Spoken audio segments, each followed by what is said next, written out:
दोस्तों नमस्कार। अमेरिका के रक्षा मंत्रालय से आई एक खबर के हवाले से बात करें तो चीन के पड़ोसी देश, खासकर वे देश जिनका चीन के साथ किसी न किसी तरह का कोई विवाद चल रहा है, उनको सेंटर में रखकर इस रिपोर्ट को बनाया गया है। दरअसल अमेरिका के रक्षा मंत्रालय ने एक व्हाइट पेपर जारी किया है। इस व्हाइट पेपर में चीन के पड़ोसी देशों, खासकर उसके दुश्मन देशों को लेकर अमेरिकी सोच से चीन की लंका लगने जा रही है। वहीं इस रिपोर्ट को सुनकर वे देश जो चीन की दादागिरी से परेशान है, उनकी खुशी देखने लायक होगी। इस रिपोर्ट की माने तो चीन के पड़ोसी वे छोटे छोटे देश जो दक्षिणी चीन सागर के आसपास है, उनके लिए यह व्हाइट पेपर किसी गॉड गिफ्ट के समान ही है। हमारी आज की पोस्ट अमेरिकी रक्षा मंत्रालय के इसी व्हाइट पेपर को लेकर है, जो कि अन्य देशों के साथ ही भारत के लिए भी काफी ज्यादा महत्वपूर्ण हो जाती है। तो ज्यादा बातें न करते हुए शुरू करते हैं आज की पोस्ट। दरअसल अमेरिकी रक्षा मंत्रालय ने एक व्हाइट पेपर जारी किया है, जो कि चीन और उसके पड़ोसी देशों को लेकर है। इस रिपोर्ट में कहा गया है कि चीन के राष्ट्रपति शी जिनपिंग ने चीन में अपने विरोधियों का सफाया कर दिया है। उनके खिलाफ उठने वाली हर जायज आवाज को दबाया जा रहा है। इस तरह से वे निरंकुश होकर शासन कर रहे हैं। इसी कड़ी में भविष्य में चीन अपने पड़ोसी देशों पर सैन्य कार्रवाइयां करता नजर आएगा। इस रिपोर्ट में कहा गया है कि भारत और जापान जैसे बड़े देश तो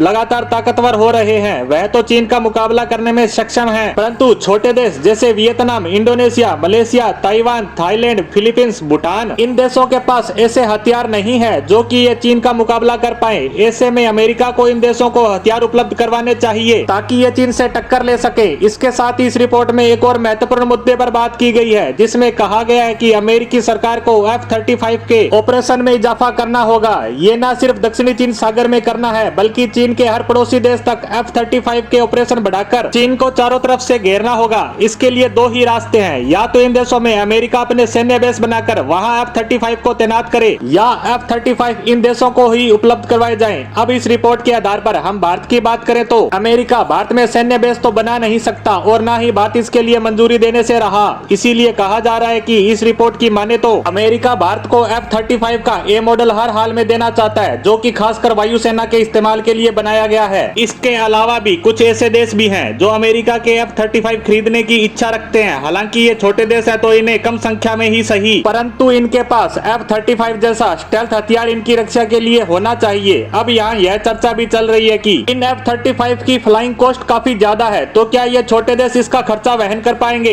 तो इस व्हाइट पेपर में इसके बारे में भी जानकारी दी गई है कि 7 साल पहले F-35 को 1 घंटा उड़ाने का खर्चा था $80,000। वहीं अब इसमें 50% से भी ज्यादा की कटौती की गई है। अब यह $35,000 प्रति घंटा ही रह गया है। एक्सपर्ट्स की बात माने तो भारत के पास जो राफेल है, उसको उड़ाने का खर्च $21,000 प्रति घंटा है और अमेरिका भी 2025 तक F-35 को इसी रेंज यानी $25,000 प्रति घंटा से भी कम में लाने का प्रयास कर रहा है। अमेरिका का यह खर्च कम करने का मकसद है कि चीन के वे सब पड़ोसी देश जो चीन से परेशान है और F-35 खरीदने की इच्छा तो रखते हैं, परंतु इसका खर्च सुनकर ही कदम पीछे खींच लेते हैं। वे सब देश इसकी फ्लाइंग कॉस्ट कम होने से इसे खरीद पाएंगे। इस रिपोर्ट के आने के बाद अमेरिका के फायदे की बात करें तो उसे दो तरह के फायदे हैं। एक तो वह अपने सबसे बड़े दुश्मनों में से एक चीन के विरोधी देशों को ताकतवर बना देगा, दूसरा उनको इन सबसे कमाई भी होगी। ये अमेरिकी हथियार अन्य देशों के साथ ही अगर भारत को मिलते हैं तो हमारी वायुसेना चीन के मुकाबले ताकतवर हो जाएगी, क्योंकि अभी तक चीन के पास इसके मुकाबले के हथियार नहीं है। अमेरिकी रक्षा मंत्रालय के इस व्हाइट पेपर पर अगर वहां की सरकार कदम उठाती है तो यह बात निश्चित है कि आने वाले समय में चीन की लंका लगने वाली है। इस रिपोर्ट के आधार पर हमारी आज की पोस्ट को यहीं समाप्त करते हैं। धन्यवाद।